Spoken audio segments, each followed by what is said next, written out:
The essence of God.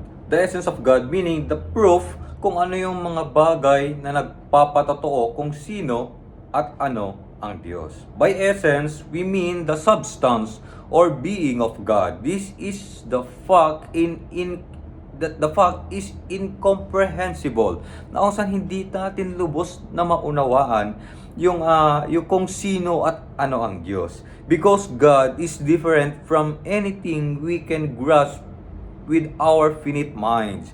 Consequently, the scriptures never discuss the being of essence of God apart from His attributes inasmuch as God is what He reveals Himself to be. Alam niyo, hindi naman, kapatid, hindi naman talaga kailangan patunayan ng Diyos na Siya ay Diyos. Ngunit ito ay napapatunayan dahil sa Kanyang patuloy na paggawa sa ating buhay. Number one, the essence of God revealed in John chapter 4 verse 24. Buksan po natin ang John chapter 4 verse 24. Nang sabi po dito ay God is a spirit and they that worship Him must worship Him in spirit and in truth. In this standard passage, we know three things about God's nature or essence. Una, the life, spirituality, and personality. Unahin po natin ang life. Letter A, God is life. Sabi po ng John 4:24, John 4:24 begins, God is, hindi siya God was.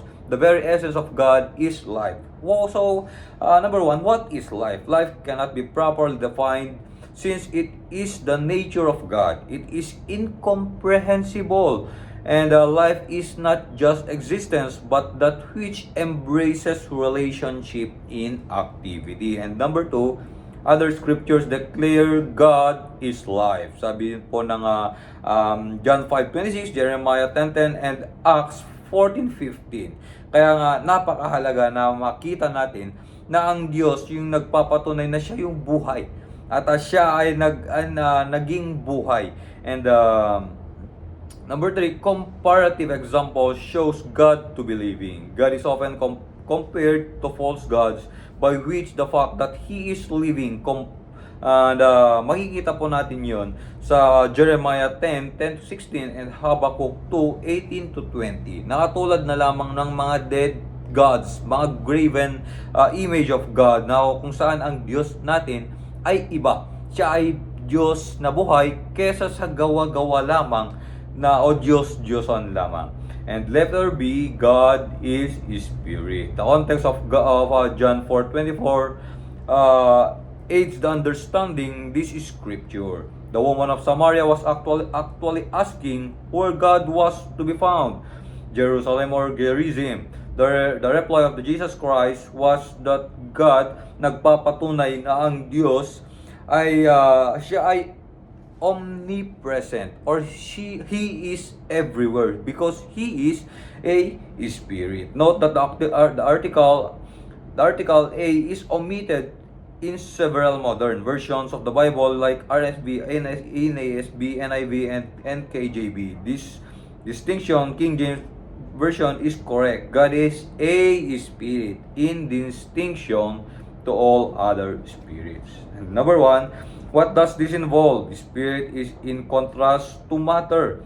This verse of scripture teaches letter A, God is incorporeal. Or ibig sabihin ay wala pong body, wala pong katawan. And letter B, God is invisible, hindi po siya nakikita. And letter C, God is unlimited or hindi siya nako-contain, hindi nasusukat. And number 2, some difficulties to be explained. People sometimes point to apparent inconsistencies in the above explanation of God as a spirit. Na kung saan may mga consciousness sa mga ibang tao na hindi ito pare-pareho. Kaya nga maging maingat po tayo katulad na lamang ng letter A, the number references to God in the Bible ascribed to Him. To Him, feet, fingers, eyes, hands, and arms, and etc. How then can we say He is incorporeal? Paano natin masasabi na wala siyang katawan? Ang sagot po dyan, Such expressions of God are anthropomorphic. Nang ibig sabihin yung moralidad ng isang tao. This means that God represents Himself in human terms for our benefits. And isa pa pong example, other references tell us God was seen of men. Yet, John 1:18 says, no man see God. Na kung saan nako-confuse sila na para bang may contradiction. But the answer is, a spirit can be manifested in visible form. The love at Jesus' baptism, the Holy Spirit, it is the essence of God we cannot see. And number 3, what does this mean?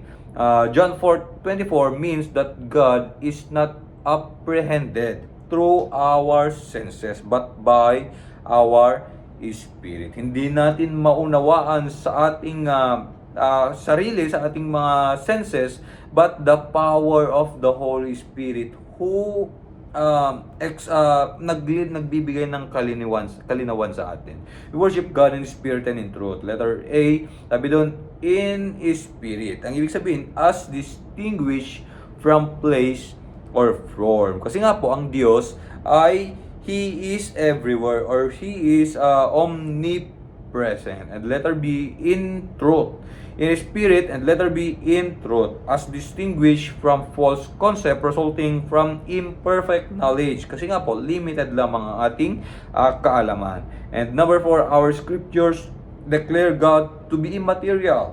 God forbade idolatry on the basis that no man had seen Him. Neither was He anything material. And letter C, God is a person. Letter A, God is life. Letter B, God is spirit. And letter C, God is a person.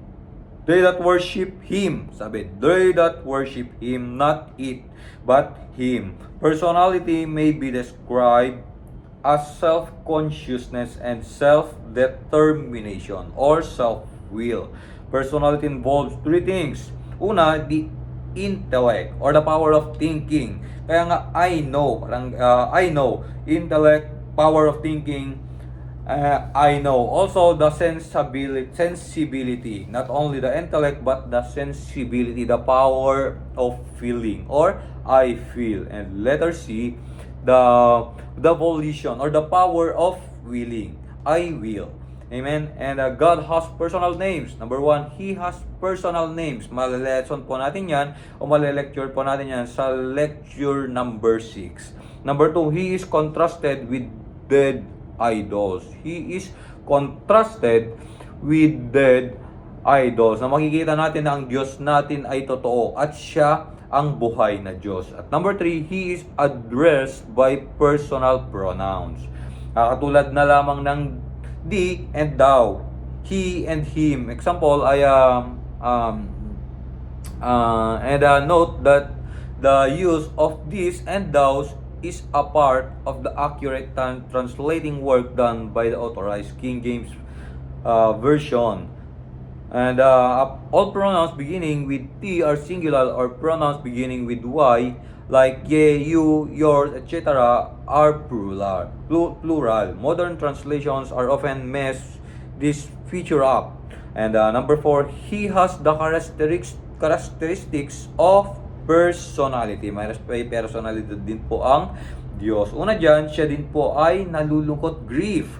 Nalulungkot tulad na lamang sa Genesis chapter 6 verses, nalulungkot ang Diyos sa wickedness ng tao. Letter B, the anger, nakakaramdam din po ang Diyos ng galit. And letter C, jealousy. Ang Diyos po natin ay jealous. Ayaw niya po ng ibang Diyos.